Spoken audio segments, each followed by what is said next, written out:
abang merendahkan diri gitu kan, dengan dalil, iya. Dikasih jabatan lagi aku di sini kan. Iya. Ya lanjutlah Bang Ren, Abang lapor silakanlah. Saya mute dulu, mau ngerokok, mau ngopi dulu. Nah, jadi aku pintar ya. Seperti wanita Bang Tony.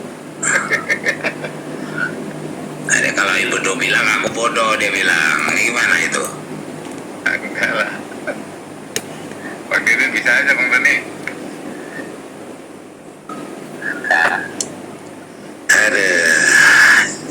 Lapor. Yo, assalamualaikum warahmatullahi wabarakatuh. Terima kasih semua yang sudah hadir. Jawabannya jujur, aku nih bodoh, belon apa pintar? Mau jujur, Jujur. setengah-setengah. Itu bagus. Dari mana bisa nilainya setengah-setengah? Setengah-setengah karena kadang-kadang keluar bahasa binatangnya. Nah, itu karena begini. Kalau aku bilang langsung nanti, kadang-kadang kan manusia begini loh, dia sering pakai bendo itu yang model kelinci. Berarti dia merubah dirinya kayak binatang kan begitu. Kalau dia kadang-kadang memanggil dirinya meong, ya kan kok mengikuti binatang gitu ya kan. Nah, kadang-kala ada orang dibilang lo otak lo kayak otak udang. Orang masih ketawa karena dia tidak paham yang dimaksud atau dia nggak tahu itu satwa atau biota seafood yang dibilang udang itu, ya kan. Kalau aku dibilang otak udang atau lo kayak udang lo, wah gue marah. Karena apa? Udang itu kan otaknya tai, ya kan. Begitu, benar nggak?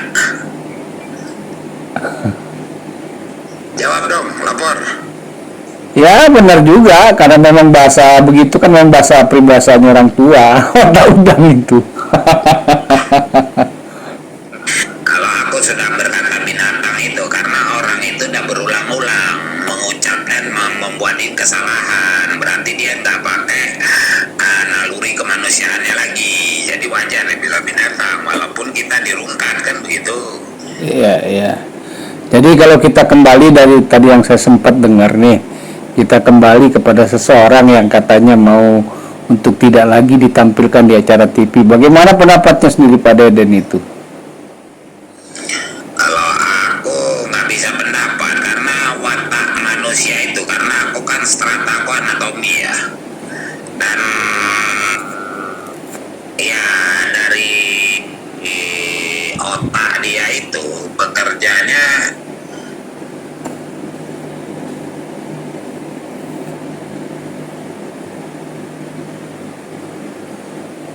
Halo? Makanya kalau ada berita dia seret geser terus, aku gitu aja geser. Kalau ada berita dia nggak aku tahu ntar gue geser. Kenapa? Buat apa bebanin diri untuk berpikir? Kayak Bang Tony bilang Pak tadi. Deden ini Rasman ya? Maksudnya Pak Deden yang Rasman ini maksudnya ya? Iya, Rasman. Bukan, dia mau melapor, kita gini lah ya. Saya kan saya tidak pernah saya bilang praktisi hukum, dan saya bukan advokat, dan strata saya kesarjanaan saya bukan hukum, anatomi. Jadi saya bisa menilai pada tupoksi keilmuan saya. Seperti misalnya gini, Pak Ibaraki, ya misalnya seperti yang dipakaikan kepada si Peggy, itu psikologi forensik. Saya itu bisa debat sama guru forensik pun saya berani debat karena alam itu alam saya, bidangnya saya yang sering memakai itu. Habis itu apalagi mempergunakan lie detektor di Indonesia.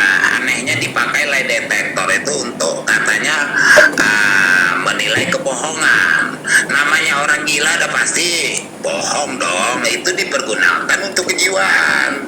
Dia ini keterbelakangan mental atau dia ada kegangguan jiwa atau apa, itu lie detektor, itu poligraf.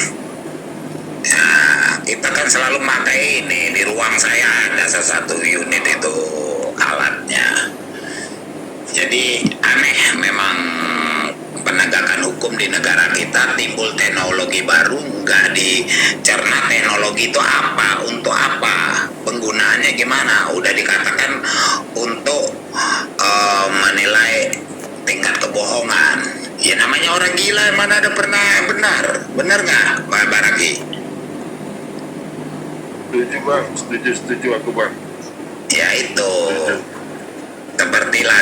seperti lagi psikologi forensik. Yang di forensik itu apa? 3 hal: afeksi, motorik, dan intelijensinya. Itu kan intelijensinya itu misalnya masalah otaknya,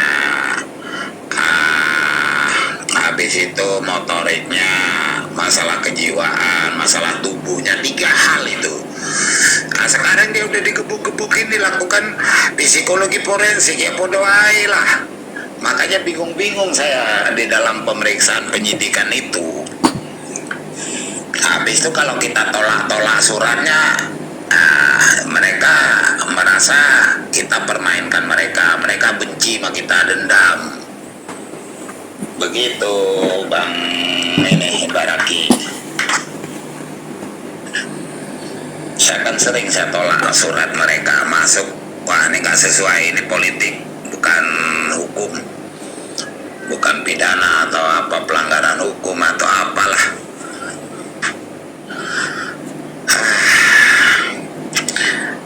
Ya sama si Bang Tony lah di sana tuh, di Indonesia negara tercinta, cinta tanah air, tanahku sewa, airku beli. Ya Bang, Aqua 3.000. Ya Aqua botol 3.000. Nah, makanya cinta tanah air, sering-sering aja kepalkan tangan, acungkan ke sana, cinta tanah air, tanahku sewa, airku beli. Jadi hukum negara kita ini dah aneh. SHM, sertifikat hak milik, tapi dipajak. Turun ubah lah hukum-hukum itu. DPR jangan tidur. Izin dulu dong, mau ketawa dengar bahasanya Pak Deden. Nggak tahan saya.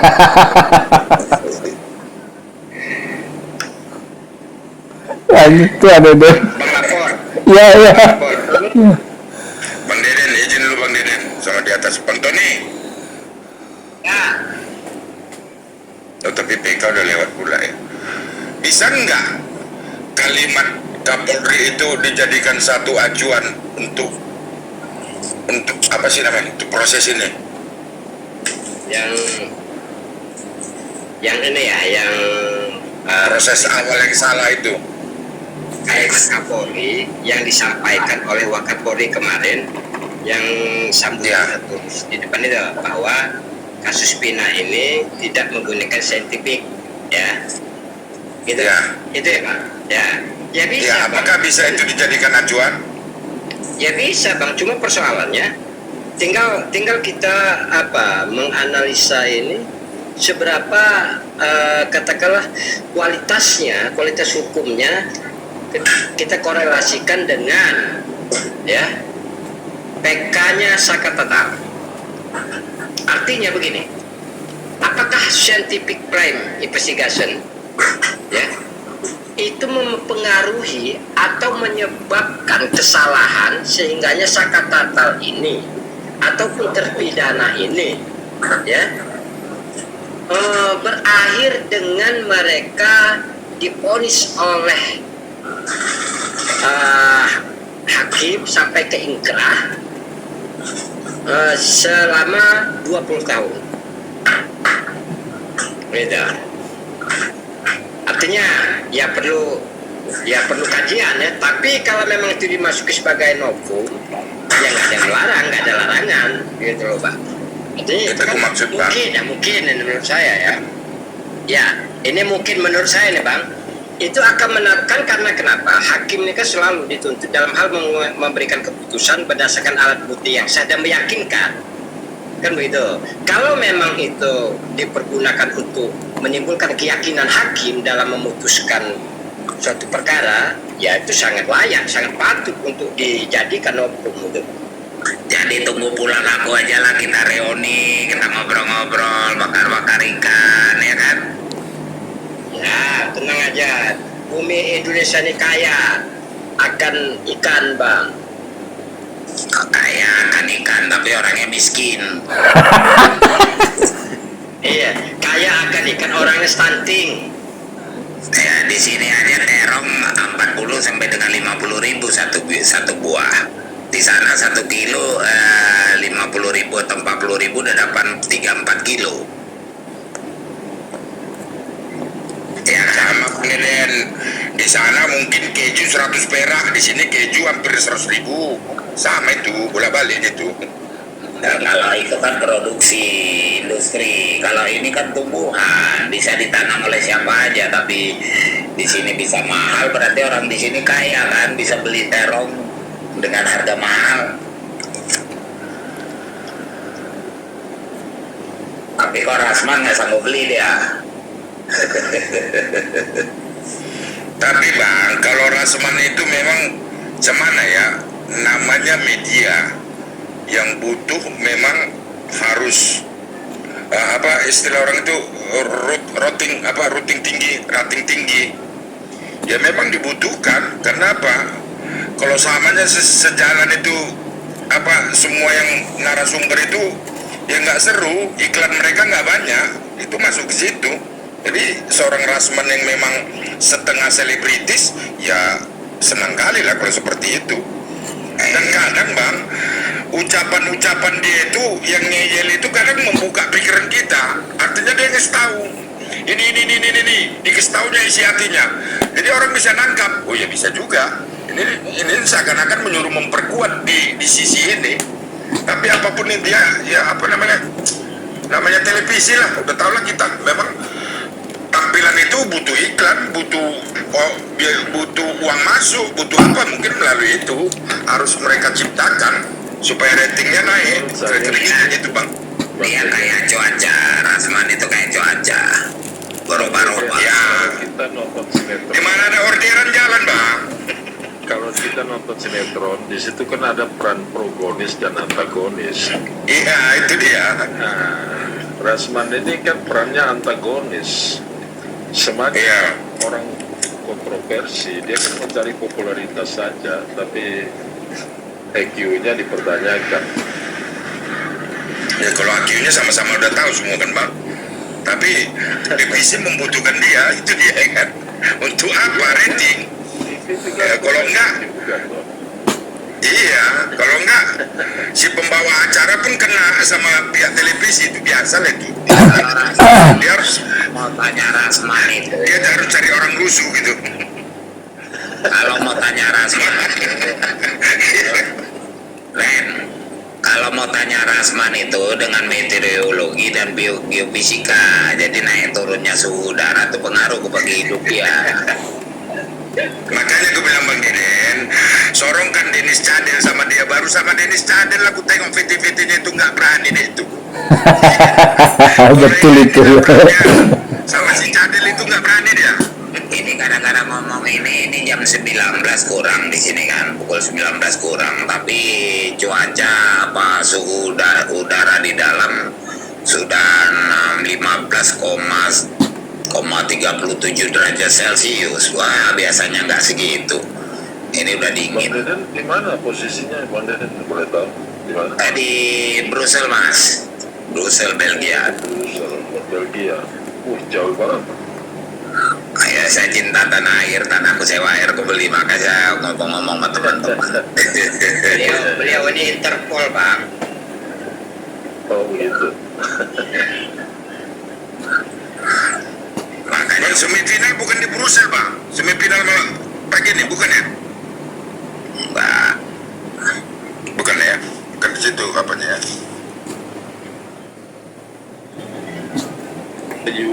Euro kan di Jerman, Bang. Euro di Brussel, pusatnya Brussel kan. Ya Brussel kan, Kalau Brussel Belgia kan Brussel kan? ya, Iya Bang ya?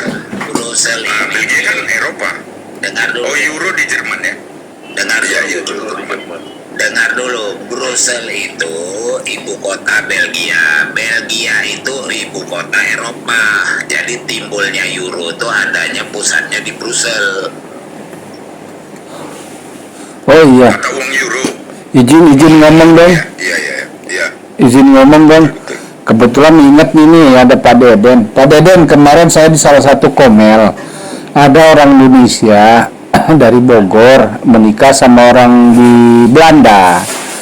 Kebetulan ada punya masalah dengan salah satu pengacara di Jakarta. Dia bertanya kemarin tentang bagaimana caranya untuk bisa membuat persoalan hukum itu bisa berjalan antara Belanda dengan di Indonesia. Nah, kami kemarin cari-cari Pak Deden, mana nih Pak Deden untuk bisa kasihkan jalan. Kalau diambil dari pengacara di Jakarta, Masalahnya apa?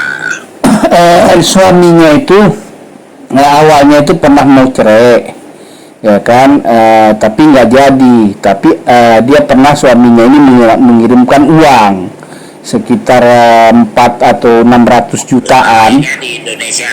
Suaminya di Belanda, mereka tinggal di Belanda. Dua-dua di Belanda. Iya. Tapi karena dulu sempat mau pisah ranjang lah istilahnya kan. Nah, suaminya tuh pernah ngobrol-ngobrol dengan salah satu advokat katanya di Indonesia. Nah, advokat ini perempuan. Setelah mereka berdamai, ternyata akhirnya suaminya membuka bahwa saya pernah mengirim ini, bahkan dijelek-jelekin sama advokat itu. Nah, ini Bu, ini mau proses. Bagaimana caranya? Jadi ada beberapa lawyer di situ, termasuk ARD sama siapa itu. Bingung kalau ini tanya akhirnya kan sambil bercanda kita kan. Nah, kalau polsek di sana di mana? Kita nyari Pak Deden ini tidak dapat untuk bisa naik di komelnya. Dia begini, dia kan warga negara Indonesia, ya kan? Perilaku hukum apalagi sesama bangsa Indonesia, dua-dua suami istri tetap hukum. Enggak, suaminya orang Belanda. Suaminya orang Belanda. Iya. Nah, dia laporkan aja ke laporkan ke diplomat, kan ada situ matra kepolisian. Iya. Di situ matra kepolisian, mereka yang menjenjangi pelindungan warga negara namanya. Kebetulan kami mengusulkan juga seperti itu, tapi kayaknya nggak sah kalau nggak ada orang Interpolnya kan yang bicara. Makanya kalau memang suatu saat ketemu lagi. Interpol itu bukan menanganin itu. Interpol itu International Police itu, jadi dia masalah kasus antar negara. Kalau kasus itu kan bukan kasus antar negara. Iya sih. Nah, dia berdomisili sama-sama di Belanda walaupun beda kewarganegaraan.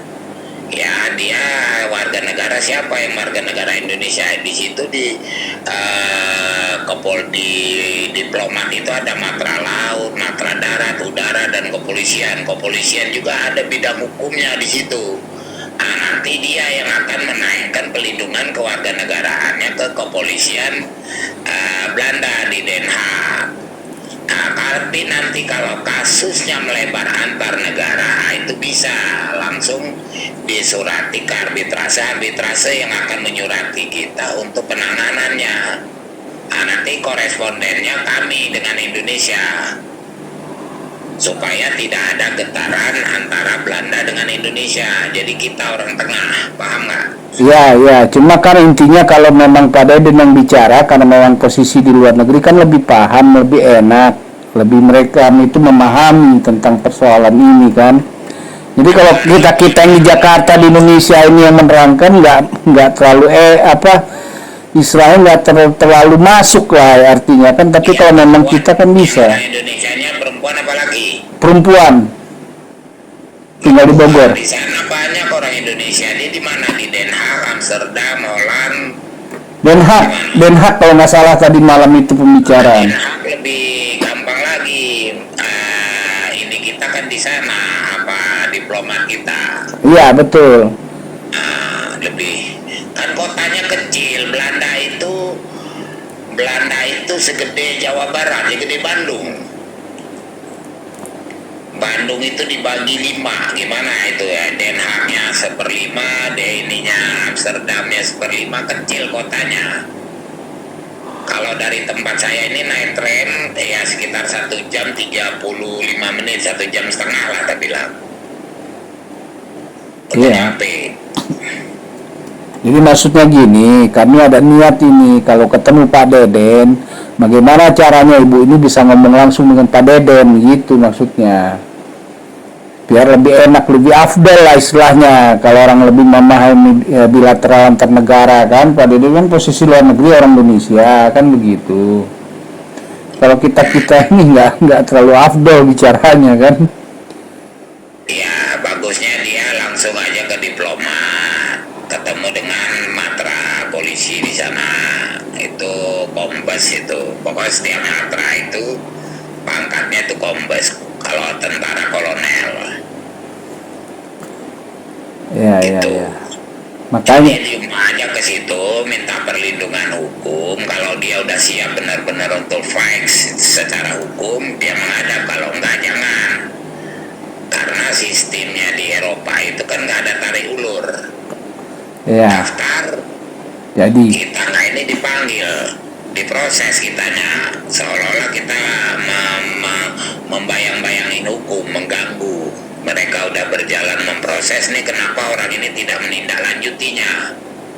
Nah itu Eropa, bukan kayak kita hari ini datang, lapor atau dipanggil untuk ini alasannya saya lagi di luar kota, nggak bisa. Kita harus mempunyai kesiapan waktu. Itu yang saya kasih tahu. ya. Gini lah Pak Deden, kalau ada WA lah. Jadi kalau ketemu lagi sama ibu tuh di Komel langsung kita kasih tahu. Karena kemarin kita cari Pak Deden Komel mana nih, Mbak? Satu-satu turun nggak kelihatan Pak Deden. Apa namanya siapa? Siapa namanya itu kemarin itu ibu? Lupa lagi Maya Boe. Bome atau Boe itu nama di TikToknya. Dia orang Makassar atau orang Manado? Orang Bogor. Orang Bogor. Iya. Bome atau Boe itu. Nah terus dia diapain sama suaminya? Bukan sama suaminya, masalahnya pengacara ini yang di Jakarta yang terlalu banyak ini minta uang ini itu, mengata-ngatai dia karena waktu itu kan pisah ranjang dengan suaminya. Itu ada rasa nggak ininya gitu kan. Terus dia ngirim terus duit. Iya, sampai 600 juta yang terakhir diketahui sama istrinya itu. Bahkan pengiriman suaminya juga diketahui sama keluarga suaminya katanya. Ya udah laporkan ke matra kepolisian aja. Iya Pak Deden, kita ini di Jakarta. Kalau Pak Deden kan enak, kalau ada ketemu nanti kan di Komel, nanti kita cari lagi Pak Deden atau melalui WA. Pak Deden ada naik di Komel ini gitu maksudnya. Ya suruh dia, saran saya suruh dia ke diplomat. Kalau di Amsterdam itu senat, ya kalau di ini diplomat. Itu suruh laporkan ke situ, nanti kan ditindaklanjuti ke Indonesia oleh pihak kepolisian, lihat matra kepolisian di diplomat. Nah, dia akan dipanggil oleh kepolisian di Indonesia itu pengacaranya. Gak lama itu kok, sebentar itu. Kalau dari dilaporkan ke diplomat minimal ya 5 hari itu udah dipanggil pengacara tuh setahu saya. Ya. Oke lah, nanti kalau ada ini lagi. Tapi kalau ada WA-nya Pak Deden lebih abdal, lebih gampang kan. Tapi kalau nggak ada ya tinggal cari lagi di Komel. Bang Deden. Kemana Bang Iba? Baik lagi. Bang, aku izin juga, lupa malam Jumat rupanya. Aduh, Mas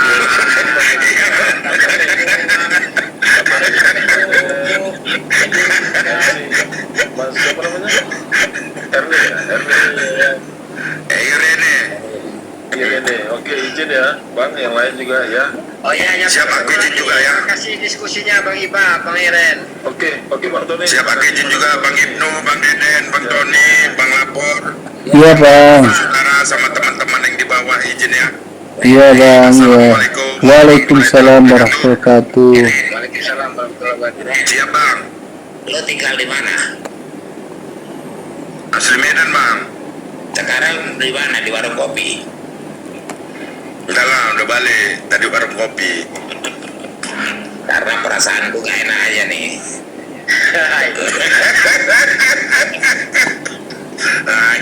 Main ilmu Medannya Bang. Gimana lagi lah nih kan. Yes. Ya Bang, aku izin dulu ya Bang ya. Ya Halo Bang Iden, halo. Sama-sama Bang Iden. Ya. Aduh. Mana Bang Ren? Enggak ngomong dari tadi tidur apa Bang Ren? Bang Ren? Bang Rendi? Lagi keluar bang, cari nggak makanan. Ini siapanya? Ini asistennya bang. Wes, gaya banget asistennya. Bang Deden ada asisten nggak? Tak cariin. Aduh, itu yang mantap itu. Oke nanti kalau udah pulang, biar masuk ya bang. Iya. Masih masuk kemana? Masuk ke Koma. ke koma bang. Sudah di koma. Oke. Nanti kalau udah pulang biar masuk, kan tanya dulu lah. Masuk rumah bang.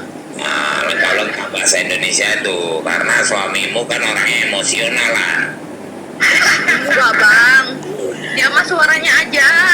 Ya, Bang masih bang. maklum mantan polisi ya, kayak biasa. Bang ini Bang Deden. Iya. Bawangnya itu Bang Deden. Kalau saya bisa baca Bang Deden, Bang Ren ini bisa ngomong 1000, tapi kalau sama istrinya selesai. Iya. Kan memang Ya. itu peraturannya bang. Adalah istrinya pegang Bos juga gitu. istrinya pegang kakak tua, gimana mau ke jempol kaki itu dicopot? Kan gitu. Jadi apa sih Bang Ren, nyari rokok ya? Ngomong-ngomong orangnya di sampingnya Bang Deden. Oh iya. Ayo Bang Ibnu, naikin lagi kawan-kawan. Host, ada usulan nih ada usulan katanya Pak Tony RM lagi live, bisa diundang nggak ke sini katanya host. Ay, ngundang beliau itu pula. Ini narasumber dikit begini. Bisa Bang. Tadi Bang RD lewat aja nggak mau naik deh. Coba undang aja Bang Tony aja undang. Undang siapa? Tony RM. Jadi banyak akunnya sih.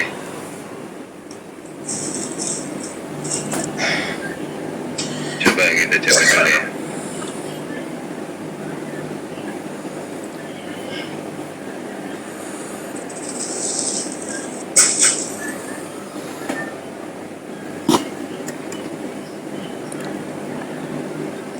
KP3 undang aja KP3 naikin. Lagi ke Semarang Bang. Bentar lagi. KP3. Iya Bang. KP3. Iya, Bang. Oh, gitu. Lagi OTW ya. Iya. Komunitas naikin aja komunitas.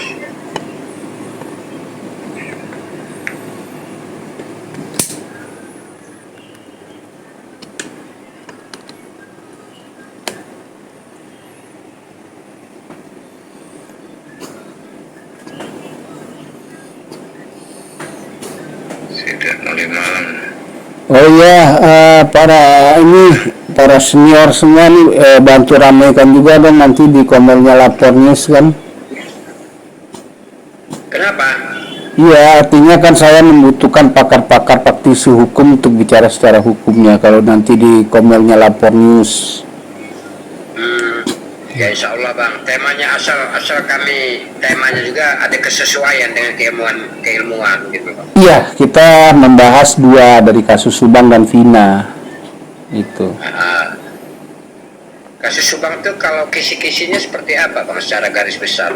Kasus Subang itu terjadi pada tanggal 18 Agustus malam kalau nggak salah, itu 17 Agustus malam tahun 2021. Mobil. Jam tahun berapa Bang? Tahun 2021. Oh, Ya. Cuma setelah Pak ARD juga mencoba mencari-cari bagaimana rumitnya itu kasus Subang dengan kasus Vina, diakui juga akhirnya ternyata kasus Subang ini juga ruwet dan rumit. Bahkan sampai masuk persidangan yang sudah hampir putus palu ini, ketuk palu, itu sudah diprediksi jangan-jangan sama dengan kasus Vina 8 tahun yang lalu nih. Kalau ada yang berani mungkin bisa viral lagi gitu setelah putus palu Di nih. mana? Ya, Ini salah tangkap, dugaan salah tangkap. bukan dugaan salah tangkap, tapi memang dari proses awal sidik dan penyidikannya di dalam persidangan banyak barang-barang bukti yang tidak semua ditampilkan, termasuk 55 CCTV. Ada CCTV juga tidak tahu hasilnya gimana, cuma dibacakan.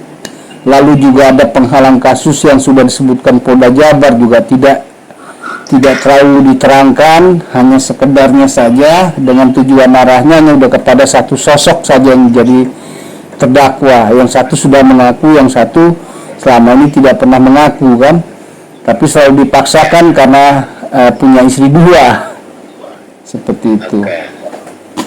Ya enggak, gini aja lah Bang ya. Kita juga jangan ketergantungan dengan CCTV. Kita kembalikan perkara dulu lah, tahun dulu ya. Itu tanpa CCTV saja yang sudah canggih dengan adanya digital forensik yang sekarang ini. Itu bisa ketemu siapa pelaku dan siapa korban, dan bahkan mungkin orang tidak bersalah terselamatkan. Kita kesampingkan dulu lah.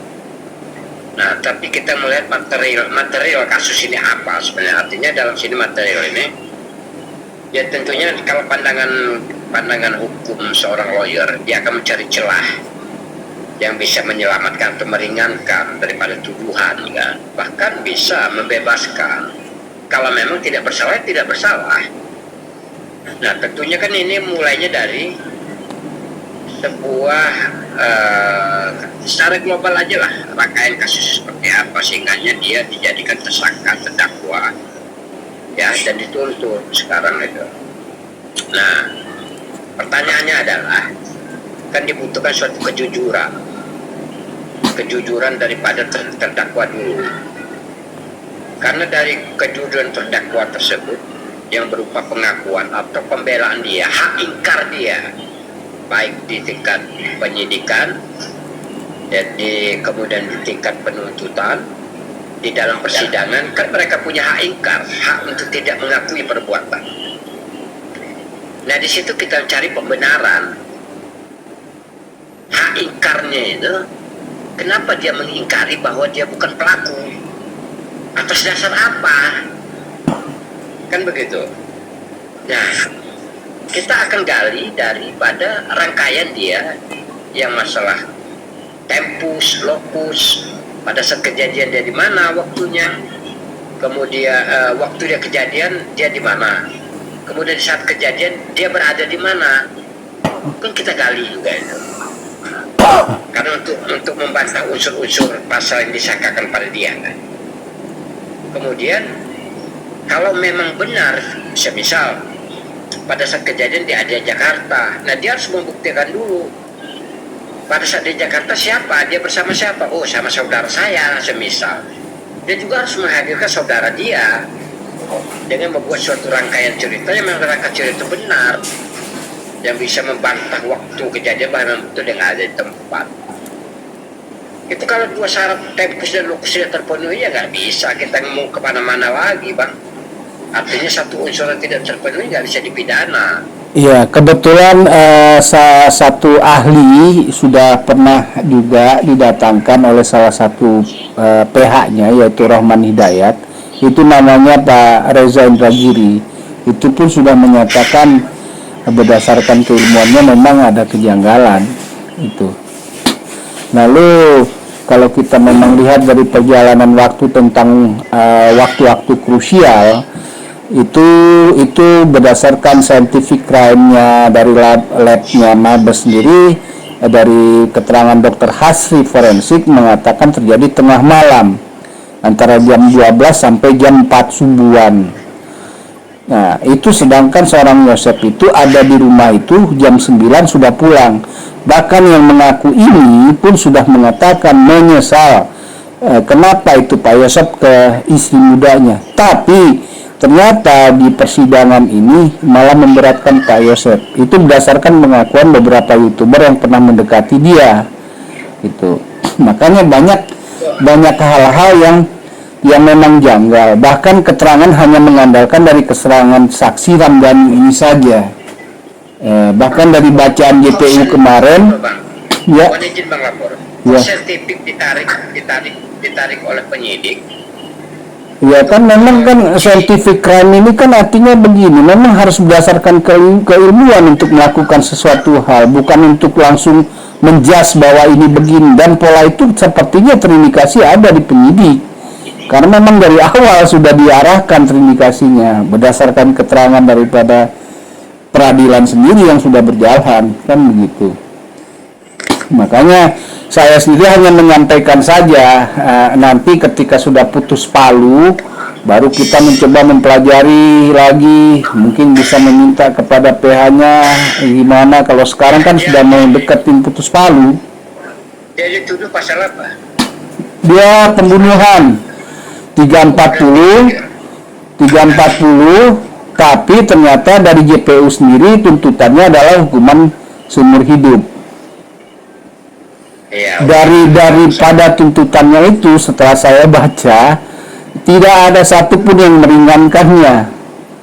Nah, Oke itu. lah, kalau yang namanya mau dia seumur hidup mau itu udah ini ya Ya, kewenangan jaksa. Tapi kita kan harus memenuhi unsur pasal tersebut. Ada nggak salah satu unsur pasalnya, semisal barang siapa, nah apakah benar yang dituduhkan kepolisian ini adalah punya kita ini, orang kita ini, apa nggak ada orang lain lagi, karena harus dibuktikan dulu gitu. ya, Panjang tuh urusan kemudian dengan sengaja kan gitu, menghilangkan nyawa dengan perencanaan terlebih dahulu, menghilangkan nyawa orang lain. Apakah benarnya kalau memang dia ada perencanaan terlebih dahulu untuk membatalkan 340 itu, satu aja nggak bisa dibuktikan ya batal, nggak bisa dipidana itu. Iya. Nah, makanya maksud saya itu begini, atas dasar apa bahwa si penuntut umum JPU dalam hal ini menuntut 340 terhadap klien abang ini gitu loh. berdasarkan dari kesaksian Ramdhani yang mengaku. Berapa orang saksinya? Yang mengaku ini kan kebetulan sudah saksi mahkota yang sudah di LPSK, yang mengaku katanya berada di dalam posisi, tapi pengakuan mereka di dalam posisi pengakuan Ramdhani dalam posisi ini pun ada kejanggalan gitu. Itu yang sudah LPSK, sudah dilindungi LPSK ini. Gak ada saksi lain ya? Saksi lain ini makanya berdasarkan daripada apa yang dicari oleh narasumber termasuk penyidikan sendiri, kan ada 2 tim, bahkan ada yang mengatakan 3 tim ini di Polda Jabar karena pergantian tim. Surawan itu baru masuk sekitar tahun 2022an atau berapa itu. Tim pertama saja waktu kasus Subang ini bahkan 2 Kapolda terganti. Maka ada anehnya, padahal Kapolda yang dulu itu pun hampir mengatakan akan terungkap. Sabar, nanti ke sana. Ini kesaksian peristiwa. Oh ya, kesaksian peristiwa itu kalau dilihat daripada tuntutannya JPU hanya mengandalkan semua dari satu keterangan saksi, yaitu Ramdhani ini yang sudah dilindungi LPSK. Kemudian keberadaan Ramdhani waktu kejadian bersama-sama dengan ini klien kita ini. Bukan klien saya, kebetulan Parlemen, cuma kita kan, saya ini pengamat saja. Tidak mengakui yang sampai sekarang ini sulit dibuktikan. Makanya tinggal tunggu nanti pledoi dari PH-nya, kita mau tahu kan apa nih. Bahkan gara-gara dia punya istri muda, ya kan, padahal katanya daripada Ramdhani ini tanpa sengaja kebetulan disampaikan oleh YouTuber pernah ngomong menyesal ini, kenapa ini kok dia pulang jam 9, tapi ternyata ketika masuk persidangan malah seolah-olah bersama dengan Pak Yosefnya. Kesaksian yang ini yang didapat dari siapa namanya tadi? Ramdhani. Katanya mereka. Ramdhani apa isinya? Ramdhanu kesaksiannya semua memberatkan daripada Pak Yosep, bahwa memang bersama-sama dengan Pak Yosep. Enggak benar. Isi kesaksiannya apa? Nanti kita buka lagi deh itunya daripada JPU, ada nanti kalau memang ini di WA bisa itu dikirimkan. buktikan. Ya karena begini, ya tidak menutup kemungkinan. Ya sorry ini kalau memang ada hanya dia kesaksian di situ, kemudian dia akan menyudutkan orang, tidak menutup kemungkinan dia pembunuhnya. Kira-kira seperti itu. Tidak kemungkinan juga dia bukan pembunuhnya, karena masih ada banyak yang terlibat. Makanya saya tadi kan cuma bilang menyampaikan saja, tinggal menunggu saja dari putusan Palu sebelum pledoi. Ini kan pledoi dari PH-nya Yosep kan juga belum dilakukan. Sambil ketuk Palu nanti dipelajari lagi, karena kalau masuk sekarang udah menjelaskannya juga akan panjang sekali gitu. Tapi seorang ARD, kalau ada tahu Pak ARD itu Ardian Lau itu sudah ngobrol-ngobrol juga dengan beberapa pengamatnya di kasus Subang, mengatakan akhirnya ternyata rumit juga ini, dibilang jelimet juga katanya. Enggak, kita bongkar materialnya enggak. Orang di Eki Setiawan di Pina ini aja bisa kita bongkar materialnya kok. Yang pada akhirnya juga ini diikuti teman-teman juga kok.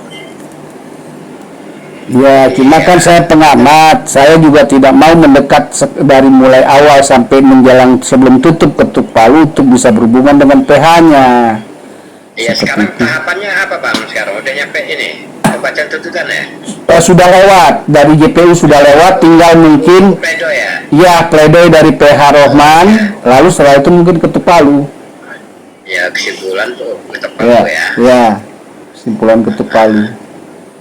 Ya coba ntar ini Bang, ya kita sama-sama bedah ya sesuai kemampuan kita juga, mudah-mudahan ada sumbangsihnya. Nanti kan ada banding, mudah-mudahan bedah dari ini kalau misal kita bedah bersama ada sumbangsih untuk bandingnya gitu lah.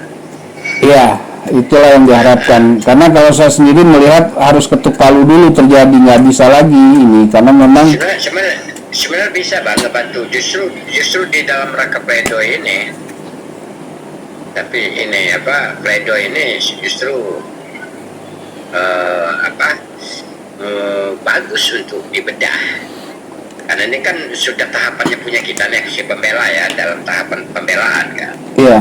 Nah, tinggal kita melihat perkara itu secara utuh, apa celah yang harus kita ambil untuk membuktikan unsur-unsur di dalam pasal itu. Iya. Terus ada satu pertanyaan saya mungkin ini, boleh nggak ini kalau penyidik misalnya hanya memberikan tahanan kota satu nih, tapi belum pernah di P21-kan, tapi seolah-olah ini akan menjadi terdakwa juga, boleh nggak itu? Ini pertanyaan saja. Aduh, nggak tahu sih itu Bang, kalau udah gitu proses itu mereka kalau soal tahanan. Iya, ada ini si mudanya sama anak yang dibegitukan sehingga masuk sidang. Lalu yang kedua pertanyaan saya begini, boleh nggak apa sih namanya itu istilahnya teh saksi yang dari penyidik sendiri, kita nggak tahu dia berstatus sebagai saksi apa, tapi Polda Jabar sudah mengatakan bahwa oknum ini yang berseragam ini sudah sebagai salah satu bagian dari penghalang kasus, tapi masih dipanggil untuk dijadikan saksi beberapa orang, tapi statusnya tidak diketahui dia sebagai saksi apa, apakah saksi yang memang berasal dari penyidik ataukah sudah terkena kode etik atau bagaimana, kita belum jelas. Tapi boleh nggak gitu istilahnya sebagai saksi apanya, nggak jelas masalah di persidangan. Ya kalau kan sebenarnya gini ya, masalah boleh tidaknya itu kita juga nggak tahu ya Pak. Tapi kalau sepanjang dia melihat, mendengar dan mengalami kejadian langsung, ya wajib dimintai keterangan. Iya Kak, iya. Maksudnya istilahnya kalau dalam hukum apa ya, sebagai saksi Ada cap. Ini sebagai saksi verbalism. Ya. Ya, boleh ya. Cuman kadang-kadang begini Bang. Ya skema politik dimainkan gitu loh. Pura-pura dipasang sebagai yang netral, nggak taunya Nah, berpihak ke kita gitu. itu kan saksi verbalism itu kan penyidik. Nah, kalau misalnya seorang yang waktu itu belum jadi perwira menjadi Babin Kamtipmas, tapi dia berlaku sebagai penyidik, dibolehkan nggak dia menjadi saksi sebagai saksi verbalism misalnya? Ini sama masih mengira-ngira dia sebagai apa itu saksi, karena dia anggota juga kan dari Polsek. Ya. Saya kurang kalau kesana bang, pengetahuan saya bang. Ya, kalau berdasarkan daripada ininya, dari beberapa informasi YouTuber, karena pers sedikit sekali, itu dia tidak mendapatkan surat perintah untuk menjadi penyidik, dan penyidik itu ditangani langsung oleh Polda Jabar. Itu. Ya, berarti kewenangan ya. Ya. Kewenangan ya. Ya. Artinya, ya paling begini sih bang, kalau memang kita meragukan kesaksiannya dibantah aja di muka persidangan. Ya, itu biar PH-nya lah kan, biar PH-nya, karena PH-nya juga nggak terbuka, dan saya juga memang tidak mau mendekat dengan PH-nya. Meminta hakim untuk menolak ini semua kesaksian, walaupun ya nanti di kesimpulan lah, nggak apa-apa. Ya. Di kesimpulan aja bang. Ini. Ya, saya cuma sampaikan aja dulu kan sekarang kan, mudah-mudahan tertarik nih para pakar-pakar praktisi hukum ini kan. Oh iya, ada kasus yang sama dengan kasus Tina. Diskusi kayak gitu asik gitu bang. Juga. Apalagi ada Bang Ren mantan polisi, Bang ini ya, Bang Deden. Bang Ren mantan polisi, Bang. Iya. Halo. Bang Ren mantan polisi, Bang. Halo. Bang Ren mantan polisi, Bang.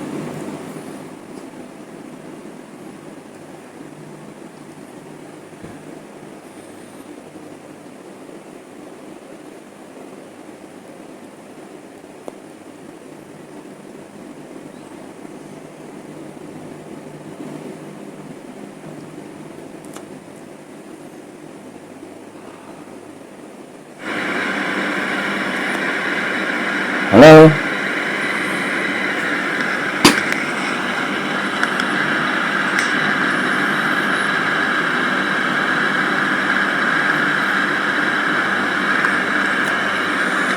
Halo.